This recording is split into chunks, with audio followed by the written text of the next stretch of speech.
Mister ডিআইওয়াইতে যাওয়ার শেষ ব্যক্তিটা মনে হয় আমি।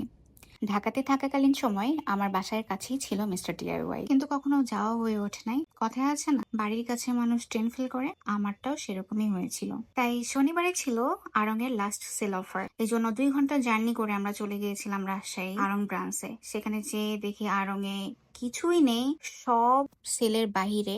অ্যান্ড সেলের বাহির থেকে কিছু শপিং করে আমরা তার অপোজিটেই চলে যাই মিস্টার ডিআইওয়াই তে। এই রাজশাহীতে নাকি রিসেন্টলি এটা ওপেন হয়েছে, এখনো সেভাবে সুন্দরভাবে অর্গানাইজ করে ওরা সাজিয়ে উঠতে পারে নাই, কিন্তু এখানে জিনিসগুলো এত সুন্দর, আপনার দেখলেই মন ভালো হয়ে যাবে। বাচ্চাদের আইটেম থেকে শুরু করে সাংসারিক জিনিস থেকে শুরু করে যেগুলো আপনার প্রতিদিনের কাজে প্রয়োজন হয়, সেই সব কিছুই আপনি এক ছাদের নিচে পাবেন। রুম ডেকোরেশনের জিনিস, কিচেনের জিনিস, অ্যাক্সেসরিজ, ইলেকট্রিক জিনিস, তারপরে বিভিন্ন, আমি এত বলে নাম বলে শেষ করতে পারবো না। আর এখানে যেতে হলে অবশ্যই আপনাকে সময় আর সাথে টাকা নিয়ে যেতে হবে, টাকা ছাড়া কোনো কথাই নাই।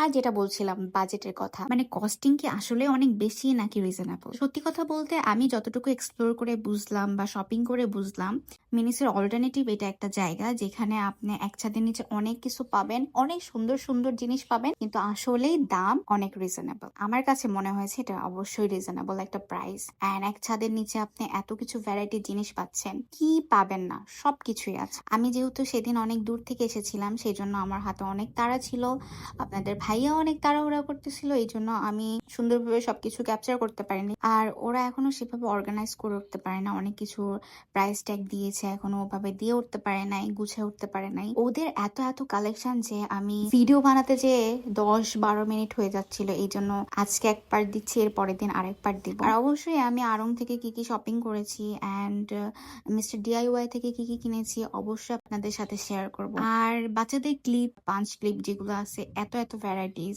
এই নেলস গুলো আমার এত সুন্দর লাগতেছিল।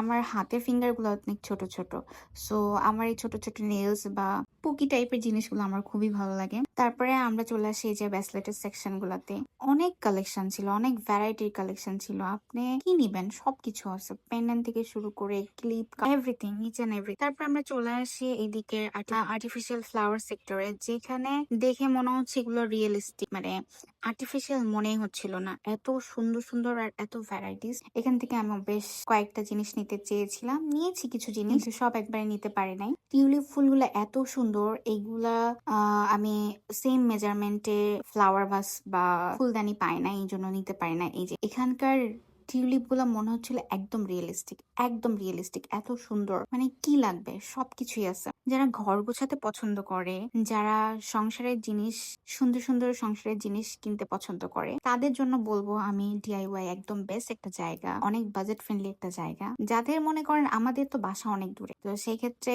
আসা যাওয়া অনেক কষ্ট, কিন্তু যাদের বাসা কাছে তারা ভাবেন কত লাকি, যখন যেটা প্রয়োজন হচ্ছে এসে নিয়ে যেতে পারবেন।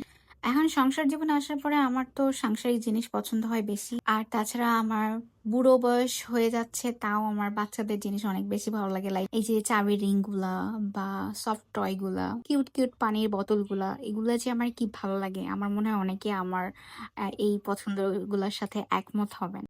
তো এই ছিল আজকের পার্ট 1। এরপরে আরেকটা ভিডিও দেখাবো। আর কোনো ইনফরমেশন, কোনো কিছু জানার প্রয়োজন থাকলে অবশ্যই জানাবেন।